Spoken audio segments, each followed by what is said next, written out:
Hello বন্ধুরা, কেমন আছেন আপনারা সবাই? 2023-এ আশা করছি যে যেখানেই আছেন সুস্থ আছেন, ভালো আছেন। আমরাও ভালো আছি। 2023 সালে আজকে একটি নতুন আলুর দমের রেসিপি আপনাদের সঙ্গে শেয়ার করব। অবশ্যই নিরামিষ আলুর দম। এটা লুচি, রুটি, পরোটা সব কিছুর সঙ্গে কিন্তু আপনারা খেতে পারবেন। ভীষণই টেস্টি হয়। তো এরকম নতুন আলু এখন বাজারে অ্যাভেলেবেল উঠে গেছে। তো আলুটা এরকম ছোট সাইজের আলু এখানে আমি 700 গ্রাম পরিমাণে নিয়েছি। আর মাঝখানে একটু কেটে লবণ পানি দিয়ে আমি প্রেসার কুকারে সিটি মেরে নিয়েছি। আলুটা পুরোপুরি আমি সিদ্ধ করে নিয়েছি, এতে করে রান্না করতে যেমন তাড়াতাড়ি হবে আর আলুর মধ্যে লবণটা খুব ভালো মতো ঢুকবে। অবশ্যই কিন্তু নতুন আলু দিয়ে এই রান্নাটা করতে হবে, নইলে খেতে ভালো লাগবে না। তো এখান থেকে কিছু আলু আমি এরকম নিয়ে ম্যাশ করে নিয়েছি। এতে করে ঝোলের গ্রেভিটা খুবই সুন্দর হবে আর খেতে অনেক মজার হয়। তারপরে নিরামিষ আলুর দম বানানোর জন্য এখানে আমার যা যা মশলা লাগবে সেগুলো আপনাদেরকে দেখিয়ে দিচ্ছি। একটা বড় সাইজের টমেটো নিয়েছি, 3টে কাঁচা লঙ্কা আর একটু আদা কুচি, আর নিয়েছি 1 চামচ গোটা ধনিয়া, 1 চামচ গোটা জিরা। এইগুলোকে আমি সুন্দর একটা পেস্ট বানিয়ে নেব। তো খুব সুন্দর করে পেস্ট বানিয়ে নিয়েছি। এবারে আমরা মূল রান্নাতে চলে যাব। এর জন্য গ্যাসের চুলায় একটা কড়াই বসিয়ে দিয়েছি। কড়াইটা ভালো মতো গরম করে তাতে দিয়ে দেব সরিষার তেল। তেলটা ভালো মতো গরম করে নেব। তারপরে সেই লবণ দিয়ে সিদ্ধ করে রাখা আলুগুলো তেলের মধ্যে দিয়ে আমরা ভালো করে ভেজে নেব। এখানে হয়তো অনেকেই বলতে পারেন আলুটার খোলা সহ কেন রান্না করছেন। এই যে নতুন আলুর খোলা সহ রান্না করলে এর যে একটা আলাদা টেস্ট পাওয়া যায়, খেতে কিন্তু ভীষণই ভালো লাগে। আপনারা কিন্তু খোসাটা ছাড়িয়েও রান্না করতে পারেন, কোনো সমস্যা নেই। তো আমার কাছে মনে হয় নতুন আলুর খোসা সহ রান্না করলে সেটাই কিন্তু ভালো হয়। অবশ্যই কিন্তু খোসা সহ যখন রান্না করবেন তখন আলুটা কিন্তু ভালো করে ধুয়ে নেবেন, যেহেতু এখন নতুন আলুর গায়ে প্রচুর পরিমাণে বালি থাকে। দিয়ে দিলাম সামান্য একটু হলুদ গুঁড়ো। এবারে আবারও ভালো করে আলুটা ভেজে নেব। তো আলুটা আমার খুব সুন্দর করে ভাজা হয়ে গেছে। এবার আমি তেল থেকে আলুগুলো উঠিয়ে নেব। এখানে আমি আলুটা ভাজার সময় কিন্তু লবণ দিইনি, যেহেতু আমরা আলুটা সিদ্ধ করার সময় লবণ দিয়ে তারপরে আলুটা সিদ্ধ করেছি, তাই এখানে লবণ দেওয়ার আর প্রয়োজন নেই। তো আলুগুলো আমি কড়াই থেকে উঠিয়ে নিচ্ছি। সবগুলো আলু কড়াই থেকে নিয়ে নেওয়ার পর ঠিক এই রকম লাগছে দেখতে। কড়াইতে যে অবশিষ্ট তেলটা আছে ওই তেলের মধ্যে 1/2 চা চামচ হিং ফোড়ন দেব।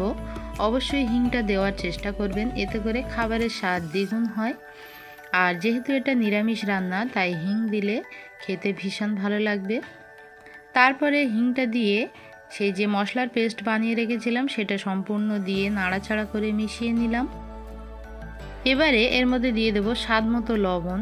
লবণটা বুঝে শুনে দেবেন, যেহেতু আলুর মধ্যে লবণ দেওয়া আছে। অল্প একটু হলুদ গুঁড়ো দিয়ে মশলাটা আমরা ভালো মতো কষিয়ে নেব। এখানে আমি আর অন্য কোনো মশলা ব্যবহার করব না, কোনো রকম কাশ্মীরি লঙ্কা টঙ্কাও ব্যবহার করব না। মশলা কষানো হয়ে গেলে যে আলুটা আমরা ম্যাশ করে রেখেছিলাম সেটা প্রথমে দিয়ে এইভাবে কষিয়ে নেব।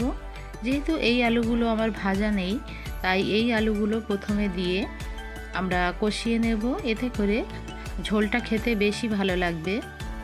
ম্যাশ করা আলুটা দিয়ে খুব ভালো মতো কষিয়ে নিয়েছি। তারপরে ভেজে রাখা আলুগুলো দিয়ে দেব। এই রান্নাটা হতে বেশি সময় লাগবে না, শুধু আলুটা সিদ্ধ হওয়ার অপেক্ষা। আলুটা প্রেসার কুকারে সিদ্ধ করে নিলেই রান্নাটা কিন্তু ঝটপট করে হয়ে যায়।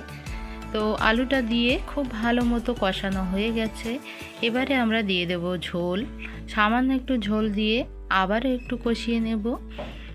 এই যে আমরা মশলাটা প্রথমে কষিয়ে নিয়েছি, তারপরে আলুটা ভালো মতো কষিয়ে নিয়েছি, এতে করে এই আলুর দমটা খেতে কিন্তু ভীষণই ভালো লাগবে।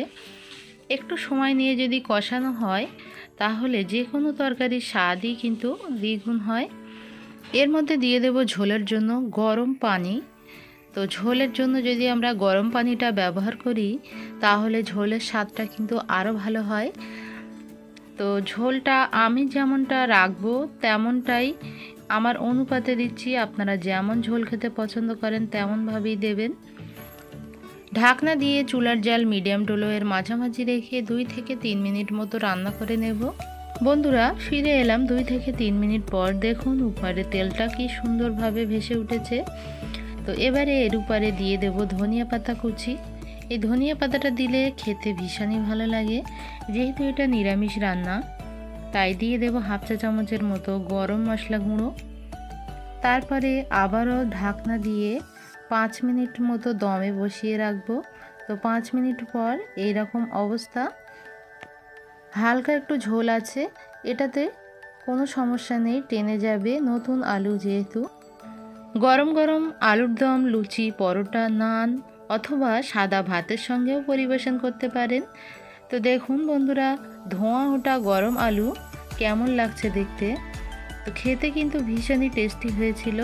আপনারা কিন্তু অবশ্যই এইভাবেই বাড়িতে বানাবেন।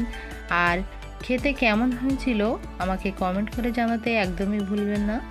আমার আজকের এই সহজ পদ্ধতিতে নিরামিষ নতুন আলুর দম আপনাদের কাছে কেমন লাগলো অবশ্যই কমেন্ট করে জানাবেন। ভালো লাগলে লাইক, কমেন্ট, শেয়ার এবং চ্যানেলটা সাবস্ক্রাইব করে নিয়মিত পাশে থাকবেন। আজকের মতো এখানেই বিদায় নিচ্ছি। দেখা হচ্ছে আবারও পরবর্তী নতুন কোনো রেসিপির সঙ্গে। সে পর্যন্ত সবাই খুব ভালো থাকবেন। এতক্ষণ ভিলেজ কুকিং উইথ ব্লগিং চ্যানেলের সঙ্গে থাকার জন্য সবাইকে অসংখ্য ধন্যবাদ।